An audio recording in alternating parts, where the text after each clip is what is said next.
misogynists, neckbeards, man-children, white males, basement dwellers, nerds, piss babies. Wait, piss babies? These are just a handful of terms thrown at the gaming community by those who are paid to represent us in the media. Games journalists, this is your audience. We come from every color, creed, class, sexual identity, gender, and country. We are not sock puppets. We are living, breathing human beings with our own thoughts, feelings, and perspectives on the world that you claim to care about and feel the need to protect.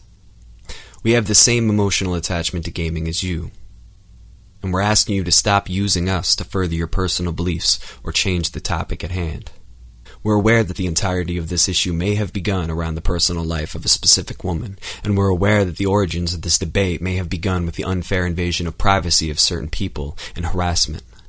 But we need you to understand that we condemn those acts, and that there's a fair share of radicals in any movement, belief system, or socio-political perspective, and we no doubt have ours.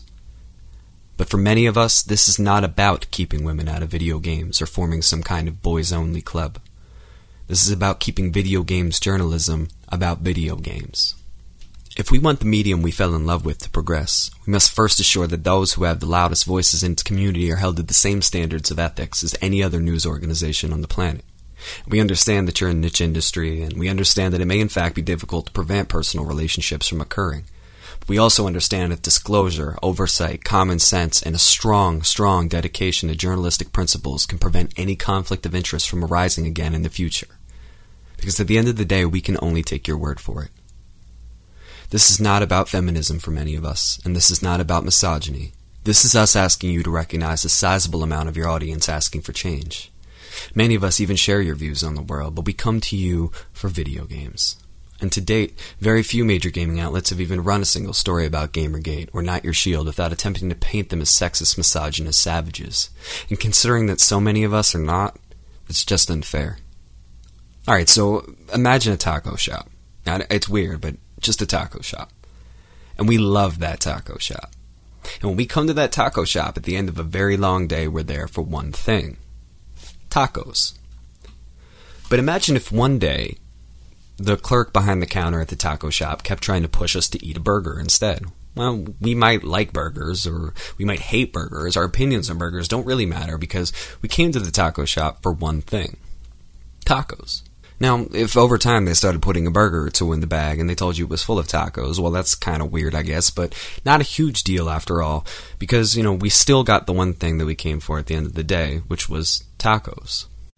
But what if the next time we came in, you ordered tacos, ignored the usual hamburger pitch, got your bag, opened it up to find that it's filled almost entirely with hamburgers? Well, finally, we rise up.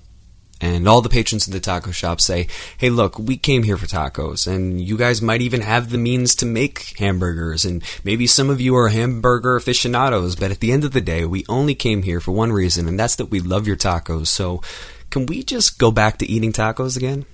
And then the manager of the taco shop, and then all the managers of the taco shop come out and call you disgusting, and they accuse you of hating all people who like hamburgers and trying to keep hamburgers out of the food industry. And they tell you they don't give a fuck if you don't like hamburgers because that's what you're going to get at this taco shop. And that's kind of what it feels like. For many of us, we're just wondering when the taco shop can go back to being about tacos again. We don't care what private parts the person behind the counter has or what their personal beliefs and experiences are. We just want to come home at the end of a long day and order tacos. So you can paint us as misogynists for disagreeing with you. You can paint us any way you want, really. But at the end of the day, all of us just want gaming journalism to go back to being about games again. Because for many of us, this is actually our only escape from the harsh politics of everyday reality. The industry may not be perfect now, and it may have a very long way to go before it's fully mature, but that absolutely will never happen by alienating the audience or insulting us when we may not agree with you. It definitely won't happen when you try to be the mouthpiece of thousands and thousands of people whom you've never met nor even asked about their socio-political views or life experiences. But there is one thing that we can all agree on. We all just want to go back to eating tacos again.